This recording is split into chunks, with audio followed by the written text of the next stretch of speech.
Turn it up, swashbucklers. You're listening to Under the Crossbones. This is episode number 13. Ooh, 13. It's Halloween week, and it's episode number 13. Ghosts and black cats and other Halloween-y kind of stuff. Anyway, my name is Phil Johnson. I'm going to be your host for the show. Today on the show, I got a great guest. Her name is Andrea Jones, and she is the author of the Hook and Jill Saga. It's a saga, so you know it's good. Right now it's 2 books, and third book is coming out in 2016, and she has 2 more planned after that. Here's what we're talking about today. We're talking about Peter Pan, and I am a giant Peter Pan fan. I have Captain Hook stuff all over my office. I should maybe, I don't know, post a picture or something like that. But I have Captain Hook stuff all over my office. It's my favorite Disney character, but of course he goes all the way back to J.M. Barrie, right? And so the book that Andrea has written is a reimagining of the Peter Pan story, mostly from the point of view of Wendy, who is the grown-up of such, the mother. And so it is it's a much more adult, it's a much more mature story that gets into a lot of deepy, thinky things. And you're going to dig it. It's a great book. And like I said, there's 2 others coming up. We're gonna talk about the writing process of that and how you take an old story and kind of flip it into something new. We're going to talk about the version of the original Peter Pan book by J.M. Barrie that she is recreating from original manuscripts, and no adaptions, no translations. He spoke English. Anyway, it's going back to the original version of it, and she's got that coming out pretty soon, and we're going to talk about the different stage plays and the different versions of Peter Pan and things like that. So great interview. I think you're going to totally dig it. And me, been busy. I was on the road over the weekend, played Winnemucca, Nevada, and Klamath Falls, Oregon. Winnemucca was Winnemucca. If you know any comedians in the western region of the U.S. and you mention the town of Winnemucca to them, they will either smile and go, "Oh yeah, I have good gigs there," or their face will pucker up like they've just eaten something horrible, right? Those are the 2 responses to Winnemucca when you speak to comedians. And mine was a little bit of the latter on this one. Nice enough crowd, quiet, low energy, not really into playing along with the comedy game. But the job got done, and it was okay. Klamath Falls, a little bit better there. I had a mix of fans who came out to see me, people who happened into the show and had a really good time, and then a mix of people at the back of the room who sat at the bar and drank and could care less about comedy and talked really loud. So that's what happens. That's what happens at some of these one-nighter gigs, as we call them. And but the show was fun anyway. I got to work. I worked out a whole new bit that I wrote just before the Thursday night show. I worked on a bunch of other stuff. It was good all the way around. And of course, lots of dates coming up. We'll talk about those in a second. Also on the show today, we got comedy from Damon Ferguson. Who's very funny. It's a bit about books that you're going to like, so I thought it fit very nice with Andrea Jones' interview. And we're going to have some music from Uber Band, and I have a special connection to Uber Band in that the lead singer and mastermind of the group is my little brother, Ryan. So we'll talk about all that as well. Now, I got something special for you today. We're going to have a contest. It's the first contest of Under the Crossbones. I haven't done one previously, but now is the first contest. And you listening, you in your car listening, you jogging listening, you whatever you're washing dishes, whatever you're doing right now, you listening can win an autographed copy of Hook and Jill. Yes, yeah. Autographed by Andrea Jones, by the author. It's a hardcover. It's beautiful. It looks brand new. Here's what it is. I bought a copy of the book so I could read it before the interview, so I knew what was going on. And I found a copy that was autographed. So I bought the autographed one, and now I've read it. I've done the interview. Now I'm going to give it away to you. So the way you enter is you go to underthecrossbones.com/013, and that is the show notes for this episode. And in there, you'll see a little raffle copter thing at the bottom, and you can enter a bunch of different ways. You can go to the Facebook page. You can shoot out a tweet. There's a few different ways. You can leave an iTunes review. There's a few different ways to get multiple entries into the contest to win the autographed copy of Hook and Jill, autographed by the author, Andrea Jones. Not autographed by me. I mean, I could, but that would be dumb. Maybe I'll send you something else with my autograph on it. A napkin, maybe, paper towel. I don't know. So I have shows coming up. I will be this Wednesday October the 28th, I'll be at Freddie J's in San Jose, California, doing a Halloween show. There will be costumes involved. I don't know what mine's going to be yet. Possibly Santa Claus. Not sure. Friday, October the 30th, I will be at the Washington. Better be careful. My mouth stopped working. My mouth is dyslexic sometimes. Washington Inn Hotel in Oakland, California. And again, I think that also is going to be a Halloween show. Maybe the same Santa Claus costume. I don't know. Friday, November the 6th, I will be at the Hotel Leger in McCullamy Hill, California, which, if you know where that is, fantastic. I think only 10 people live in that town, and they will be bringing friends to the show. It's a fun show, tiny little town out in Gold Country, California, and that's on November 6th. Wednesday, November the 11th, I'll be at the Russell City Bar and Grill in Hayward, California. Friday through Saturday, November the 13th and the 14th, I will be at Goonies in Rochester, Minnesota. Super fun club. Come out and see that. The following week after that, Wednesday through Friday, November 18th through the 20th, Chicagoland coming for you. I will be at Zany's in Rosemont that Wednesday through Friday. Wednesday through Friday? Yeah, the 18th to the 20th. That's going to be great fun. And then Saturday, November the 21st, my mouth and brain not working today. You know why? It's because I haven't had any Halloween candy yet. My girlfriend hid it from me so that I wouldn't eat it before the kids start showing up. But I'm going to find it. As soon as I'm done editing this episode together, I'm going to go find the Halloween candy and cure my brain. What was that last date? Saturday, November the 21st, I will be headlining at the Sherman Bowling Center in Muskegon, Michigan. Yep, it's a bowling center. It'll be in the bar, and I will be doing an hour there. You should come and see it. So lots of great stuff going on. Of course, my latest DVD, my latest comedy special is out. It's called Pretty from the Back. You can find that at philjohnsоncomedy.com. And there will be links on the show notes to purchase Andrea Jones's books from Amazon. Now, here's the thing with the Amazon links. I don't know how many other podcasts you listen to, but a lot of podcasts do this. If you buy the books through my links on the show notes at underthecrossbones.com underthecrossbone.com/013, you will, I get a little commission off of that. And it doesn't change the price that you pay at all, but it nets me a little bit of commission because I spend probably 10 to 12 hours out of my week producing this podcast, and the tiny little commission I get for that book would help support the show and make everything a whole bunch better. All right, are you ready to get into the interview? I am. I'm going to stop talking. Here is my interview with author Andrea Jones.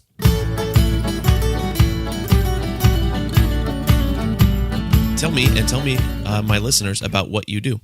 I'm the author of the Hook and Jill Saga.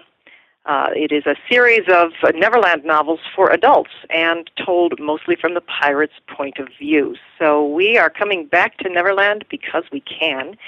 Neverland has been around for 111 years. I think it's time that grown-ups got to go back and have more adventures there.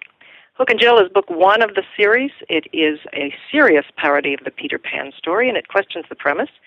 Is it desirable to remain a child, or is it a greater adventure to grow up after all? And possibly to grow up to be a pirate.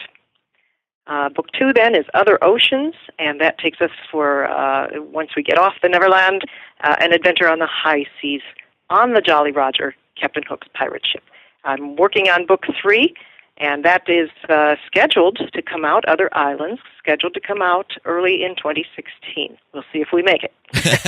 There will be 5 in the series. Very nice, so very nice. The Hook and Jill Saga. Great. Well, I just finished reading the first book, and it is, as Pan says, a great adventure. Excellent. And yeah, it was very good. So let's go back a little bit. Where do you come from? Where did you grow up? How did you become a writer? I grew up along the Mississippi in Illinois, and I went to school at the University of Illinois in Champaign-Urbana, and I moved up to the Chicago suburbs. I have always, of course, who hasn't always adored pirates, but what really got me hooked, sorry, pardon the pun, I watched the 2003 Peter Pan. It's a live-action movie by Universal, directed by P.J. Hogan. And for the first time on a national scale, Peter Pan was played by an actual boy, Jeremy Sumpter. Mm-hmm. And of course, the dynamics between Wendy and Peter just took off once you put, a real boy and a real girl together. It was like, wow, this really picks up the story. Not that the story isn't wonderful the way J.M. Barrie staged it, but now we're in a modern era, and I really appreciated that change. The other thing that got me hooked was Jason Isaacs, who is so good at being bad. He was the bad guy in The Patriot. He was Mr. Malfoy in the Harry Potter movies, and he played a gem of a Captain Hook. He was marvelous and very sexy at the same time. Well, the movie took it more into the adult realm than I had ever seen the story taken before. And when I got out of the theater, I thought, oh my gosh, that wasn't for kids. It is a wonderful movie for kids. A little frightening. I wouldn't bring anyone younger than 8 to see it. But it really made me feel, what if this story had been intended for adults? So I also was going through a time in my life when I was dealing with people who had never grown up and didn't want me to grow up, and it was all coming together in a marvelous inspiration. And so I sat down and started writing Hook and Jill. And when I got to the end of that one, those characters that J.M. those characters that J.M. Barrie gave us are so vibrant and alive, even now, and so many years later, more than a century later, that they just kept doing things. And I thought, well, okay, it's going to be a series. So then I launched into other oceans and other islands, and I'm expecting, as I said, 5 books in the series. Okay. And had you been a writer at all before this?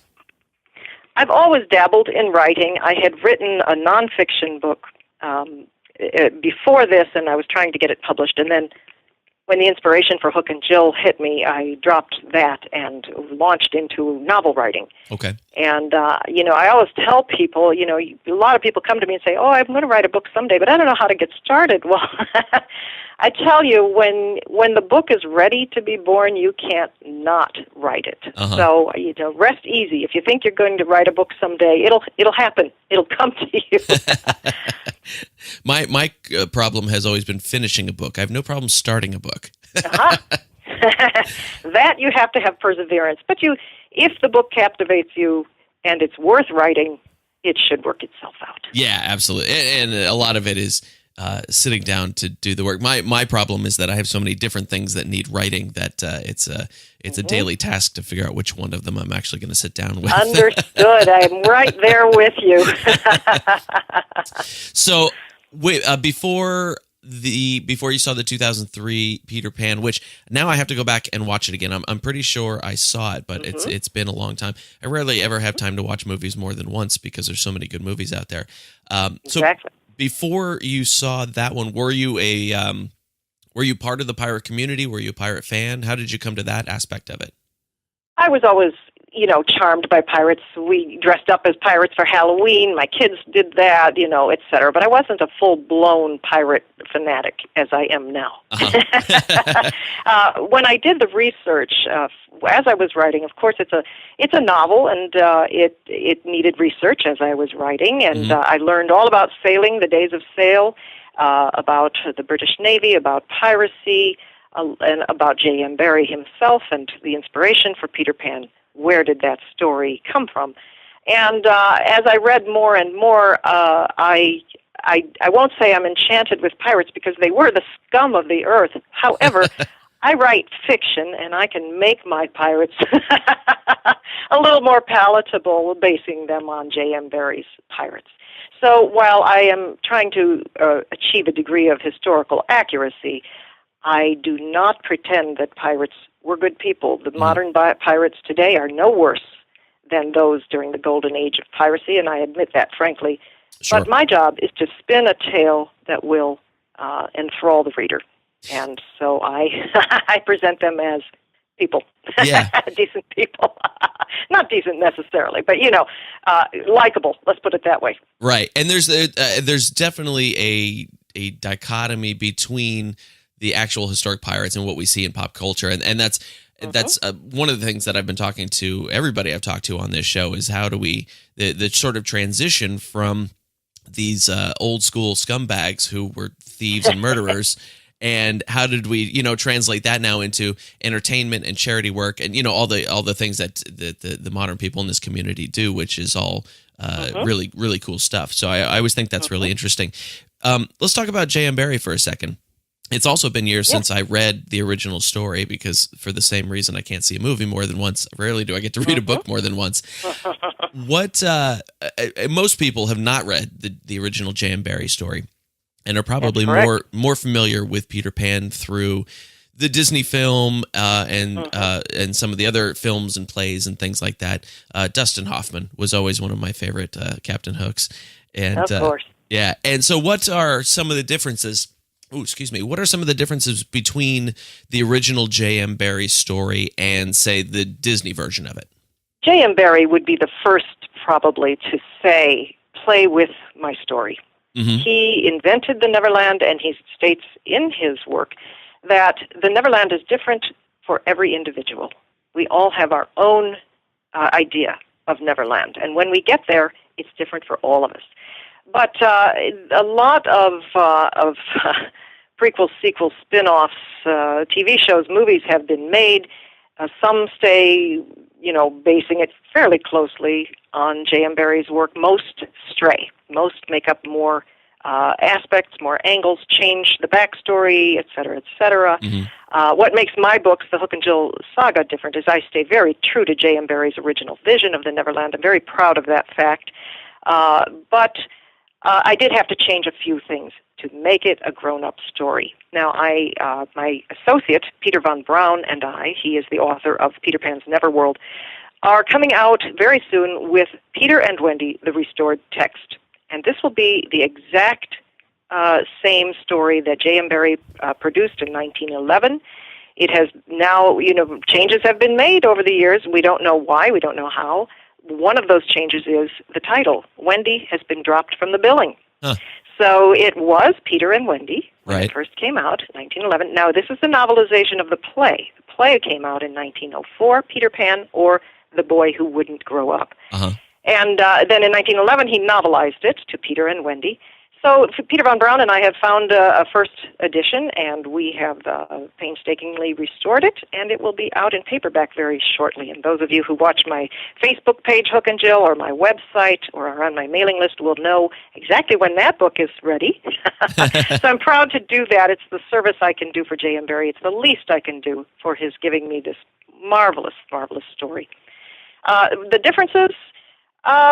let me give you one example. The movie coming out this October, Pan, it's got Blackbeard as the bad guy. Hook and Peter begin as friends. Peter seems to be in an orphanage put there by his mother. Of course, that's an entirely different backstory than J.M. Barrie gave us. Everyone knows, I think, that Peter Pan ran away from home the day he was born in order to avoid growing up. So...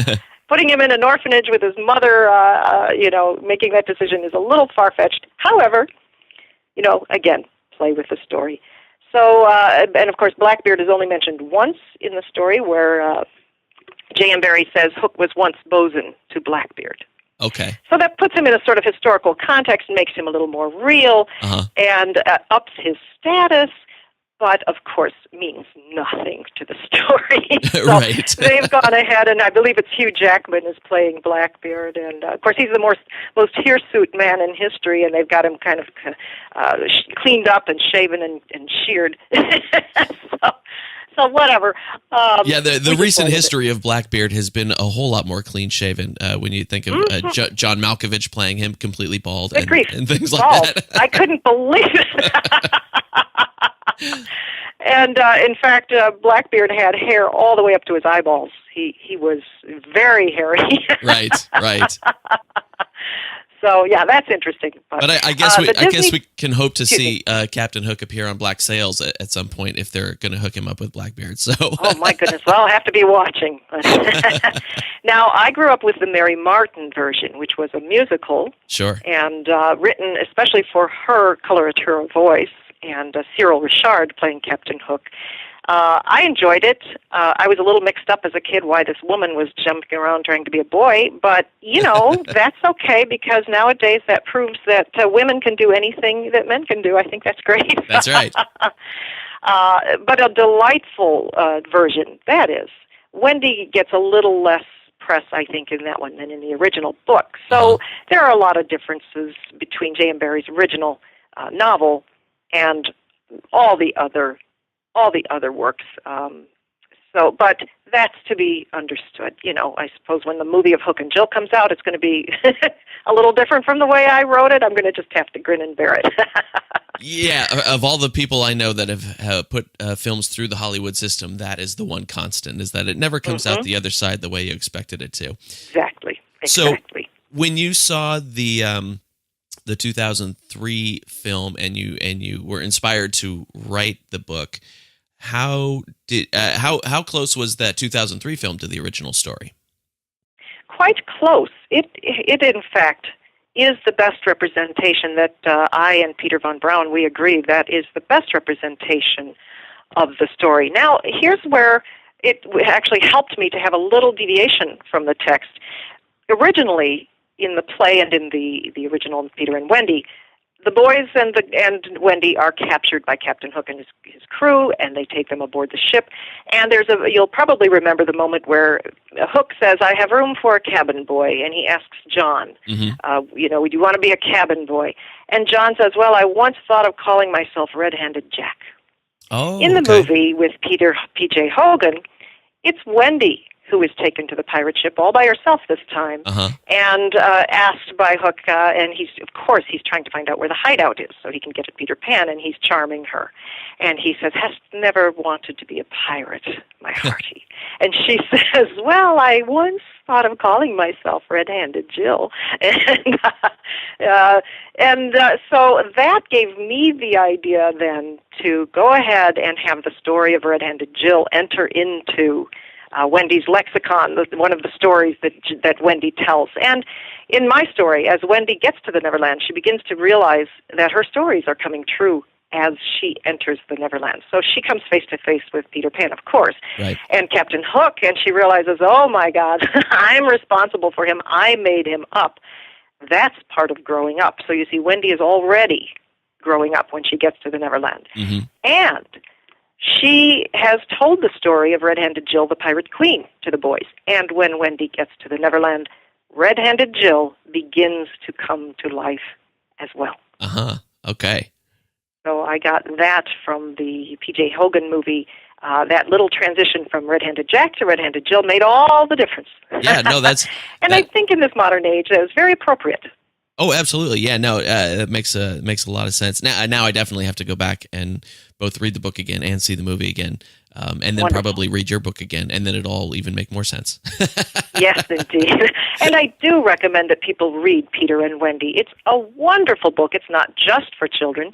It is also for adults. J.M. Barrie was very subtle. He was the master of throwing out little hints and making your imagination do the rest of the work. Yes. So, I mean, one of the examples is, and this is a silly one, but he says, second to the right and straight on till morning. That's Peter's address. Well, of course, everyone has substituted second star to the right. Because it seems right. But J.M. Barrie never said that. He allowed us to make that connection. If we want to say it that way, fine. But it's second to the right and straight on till morning. So you see, there's a lot of things that we think we understand about the original story, but J.M. Barrie handed us the choice. Right. He was a master. I take my hat off to him. He was absolutely a genius. And as with a lot of things in pirate culture, a lot of that comes back to Disney, where they stuck Star in there. I don't know. Yeah. Was that in, say, the Mary Martin version of that? Did they use Star? Oh, offhand, I can't remember. Okay. I'd have to go back and look. I can't remember. Yeah, now I'm actually curious as to where something like that changed gears. Yes, exactly. And in the original text of the book, which we have corrected, things have changed, such as what the children ate while they were in the Neverland. Some books will tell you they ate certain things, and other books, you get your book out of the library or buy one, and they may not match. The other books will say they ate other things. In the original, the crocodile is a female, And Really? I can pick out two books out of my library, and one will say she and one will say he. Why? I don't know. Equal opportunity for female crocodiles. Exactly, right. Well, and I think that was very clever of Barrie to make it a she, because it's the most intimidating thing on the island besides Captain Hook, But I have chosen to make it an it, because in my book, everything is symbolic. It's a very deep novel. It's a pirate episode, a pirate adventure on the surface, but it's got many layers. It's the kind of book you tear apart in English class, symbols by symbol and layer of meaning by layer of meaning. So everything represents something. The sea is rebirth. Mr. Smee is the faithful servant. Tinkerbell is the true believer. And the crocodile is the fundamentalist. And he's got the god. It has the god in its belly. The clock. The clock time is pretty much the only god on Neverland. So this crocodile in my story sniffs around the island looking for more sin and trying to devour it. So it's a very nasty piece of work, and I felt that it deserved to be an it rather than a he or a she. So I made that little change. Okay, that makes sense. Now, you say that's interesting that you say time is the only god in Neverland, but time also seems to not exist in Neverland. So where's the parallel? Exactly. There are those, for instance, Captain Hook is an atheist. He does not believe in time, but he is not above using other people's belief to gain his own ends. So he's a politician. As you read the story, and Wendy is a real believer. She gets there, she's like, "How long have we been here? Okay, how long was it since we got here? And when did this happen?" And she's trying to figure it out. She's used to being in London and everything organized and structured for her, and she's having a hard time fitting herself into the time of the Neverland. And the children, they grow in fits and starts. And she's always trying to keep a grip on that because she wants to keep them safe, not only from the dangers that are very real in the Neverland, but also from Peter's law. Peter's first law is never grow up. Right. And she doesn't know, she's got this vague feeling that something bad might happen if he realizes that they're growing up. And so she's trying always to keep a grip on things. She keeps lighting the nightlight, even when the children get too old for it. She hides their baby teeth so that Peter won't be reminded that they're changing. Yeah. Okay. That's that all makes sense. I think it's interesting. The thought that was just occurring to me was that when you were talking about how Wendy had a very structured childhood and things like that, most children have a very structured childhood time-wise, and then when you do grow up and become an adult, all of a sudden your time is your own. And it seems at some point it seems like you have an unlimited amount of time of it, and then you realize that you don't. But it's the idea of having to structure your own time to keep track of what's going on in your life. Right. And with Peter, then, time is what he wants to appease. Peter does not want to grow. He does not want time passing through him. Right. So he has to find a way to placate time. And as you read Hook and Jill, you understand exactly how he goes about it. Right, yeah. It's great. And of course, by the way, everybody listening, there is going to be links to the books and all that kind of stuff on the show notes, so it'll be all easy to find. Wonderful. Let me go back to the revamp of the first edition that you're working on. Tell me a little bit about that process. How did you find the original first edition, and what was the process like in fixing the story and bringing it back to life? As I said, I had gotten two books out of the library to study up on the story as I was writing Hook and Jill. I got to what's called Peter Pan, and I noticed that discrepancy with the crocodile's gender. And as Peter von Braun and he's a J.M. Barrie scholar, and as I said, he has written Peter Pan's Neverworld, which is the sequel that J.M. Barrie jotted down notes about but did not write. So Peter von Braun decided to finish that book, so that's for all ages. And he said he noticed the discrepancies in the foods that the children were eating. So we're saying, okay, how far does this go? So I went ahead and went on to eBay and got a first edition. And, I had to study up on how to tell whether it was a true first edition or not. And I got the London, not the New York version, just to be sure. Sure. And then I went through, I had typed out the manuscript from my own copy. And then I went through it comma by comma, word by word, and matched it up to the first edition. So I made the changes, and in fact, there is a typo. A word is missing, and I do not have the chutzpah to substitute a word. That's the way it came out. That's the way it's there. The typo is in there as it was in the first edition, because I would not even presume to add a word for J.M. Barrie. Okay, that's great. I can't wait to see it. That'll be really interesting to look at. Now, if I remember right, he gave the rights to the story to an orphanage in London. Yes, it's the Great Ormond Street Children's Hospital in London. Right. He gave the rights to the play. Okay. He wanted to be on the board of directors, but he didn't have enough time, and he wanted to do something for them. And so he decided to bequeath the rights to the play Peter Pan, or The Boy Who Wouldn't Grow Up, to the Great Ormond Street Hospital in London.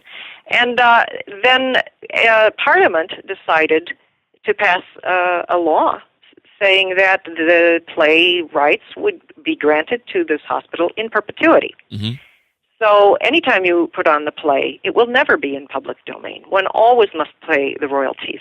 And that's a very nice thing. They've made a lot of money through it, and it's a good cause. But, however, the book that was published in 1911 is now in public domain. Oh, okay. And so my book, as I said, is a serious parody questioning the premise. So it is protected by parody, if nothing else. Of course, yeah. When I first wrote the book, it was still in copyright. The original Peter and Wendy was still in copyright, but now, of course, that has expired.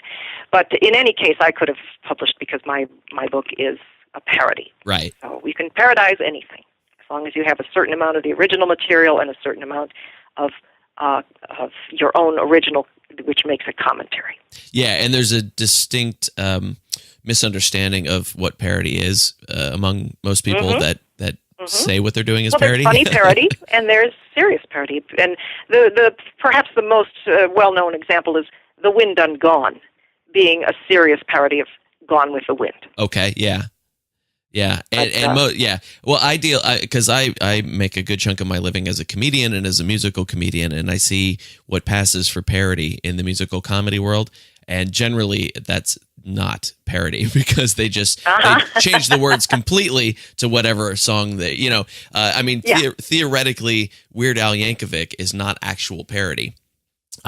Because the lyrical content of his songs don't comment on the actual lyrical content of the real song. In a few cases they do, but for the most part they don't.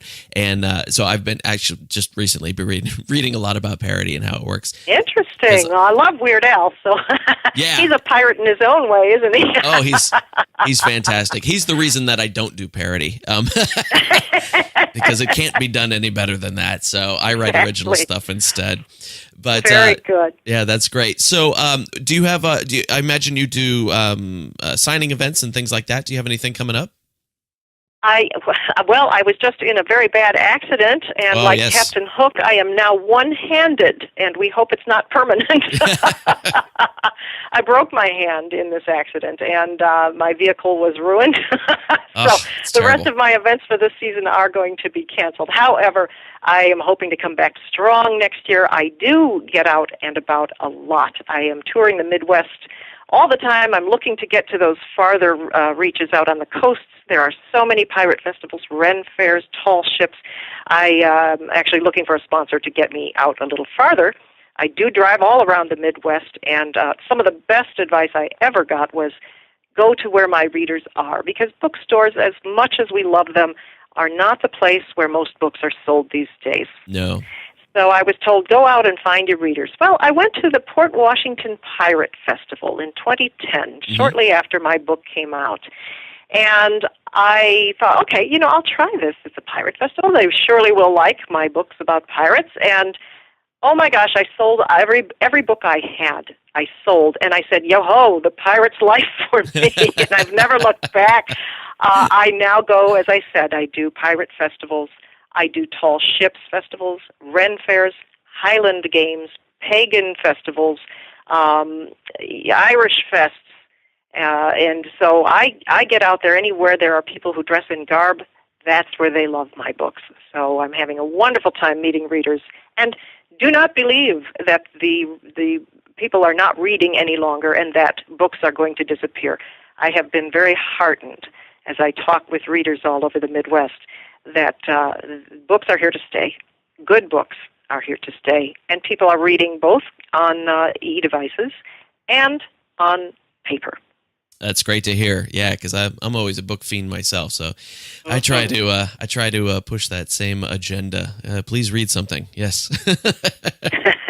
And incidentally, if someone wants to find where I will be signing books, you can of course order through my website. You can order through bookstores. You can buy them in bookstores. But I am posting my events on my Facebook page, which is Hook and Jill on Facebook, and on my website, hookandjill.com. So you can see where I'll be, and please do come out and see me and get yourself a signed copy of Hook and Jill and Other Oceans, and next year, Other Islands. Fantastic. Yes, and I'll put links to all that stuff on the show notes at underthecrossbones.com, where everybody can check that out. Andrea, this has been really fun. I'm glad we had a chance to talk. Wonderful. I want to give one more word to the Under the Black Flag is an international pirate brotherhood. And I am Capitana Redhand. I'm one of 2 captains in the United States. The others are in Greece and Eastern Europe. Under the Black Flag is easily found on Facebook. We have a website as well. Please join up, and we post all things piratical. We have art, literature, news, history. It's a very interesting website. So if you like piracy, and if you're listening to me, you do, join up with Under the Black Flag, Capitana Redhand here. That's great. Yeah, I was looking at that page this morning. It looks really fantastic, so we'll link that up as well. Thank you. Fantastic. Great. Did I miss anything else? Anything else you want to tell us about?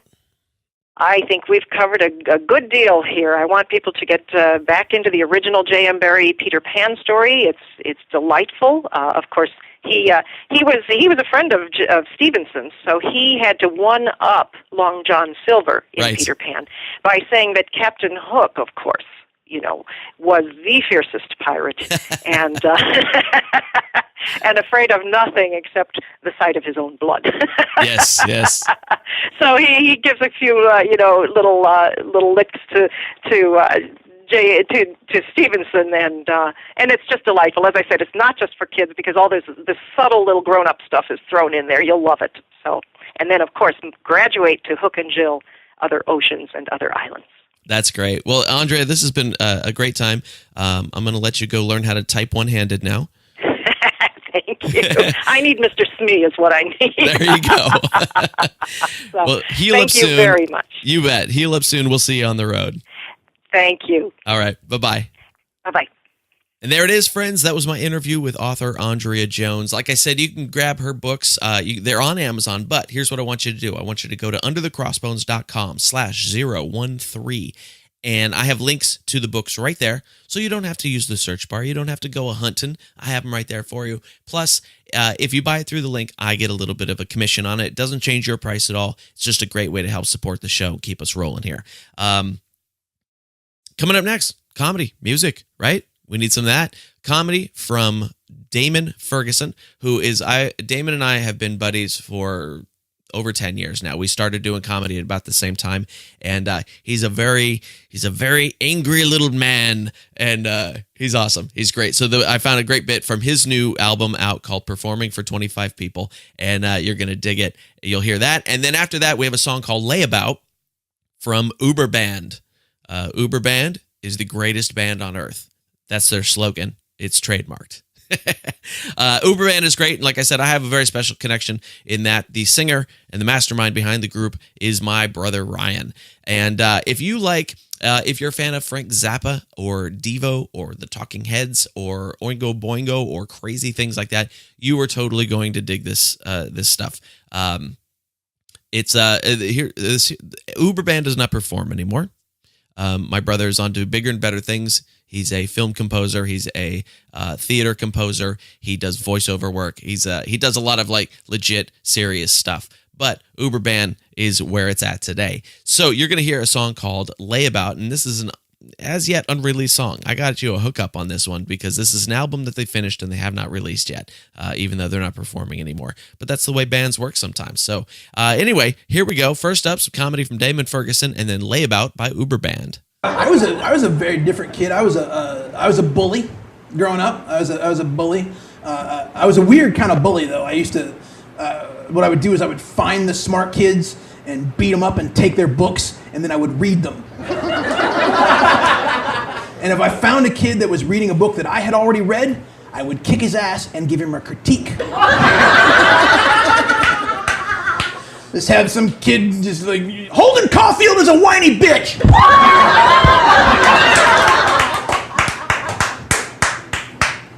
Some kid with his head in the toilet. You're reading Atlas Shrugged? Her central tenet was ridiculously flawed!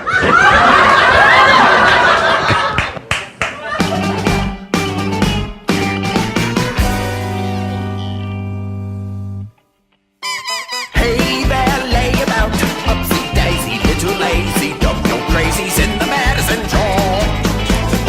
Breathe easy, puppy snout, dark and morbid, tough and torrid, you haven't bathed in 39 days, you look unpresentable, rise up, stiff and stout, don't you sidle in your middle and never waste another day of your life. So bounce about a bed now if you can, wash your pillsies with a black and tan.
Success is only as distant as your aversion to violence.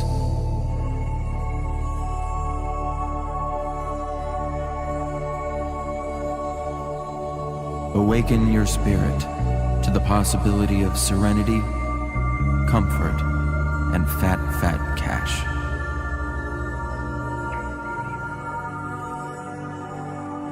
Always be embracing the failure of others.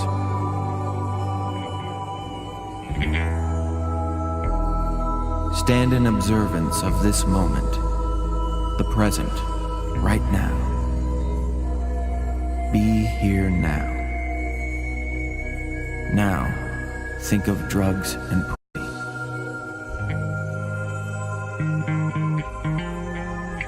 Follow your bliss. And by follow your bliss, I mean pimp you.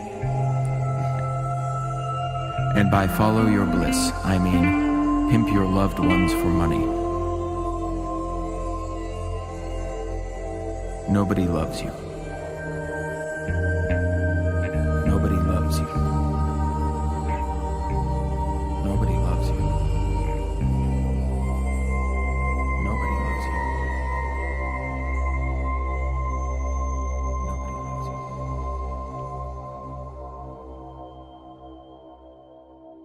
Was that not a lovely bunch of craziness all the way around? That was comedy from Damon Ferguson and the song Layabout from Uberband. You can find Damon Ferguson at damonferguson.com, and you can find Uberband at uberband.com. You can find Andrea Jones, the author I interviewed.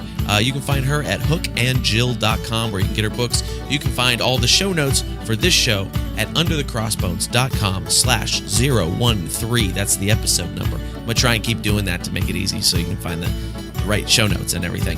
And you can find me at philjohnsоncomedy.com, where all my stuff is posted.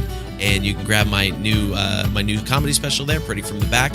Don't forget to go to the show notes and enter to win the autographed copy of Hook and Jill, autographed by Andrea Jones. And that is, again, underthecrossbones.com/013. Thank you once again for coming. Please leave those iTunes reviews. They're a huge help. Use the Amazon links. Brings in a little bit of cash. We're going to try and make this pirate ship a going concern, my friends. And it's all because of you. Thank you much, and I'll talk to you next week.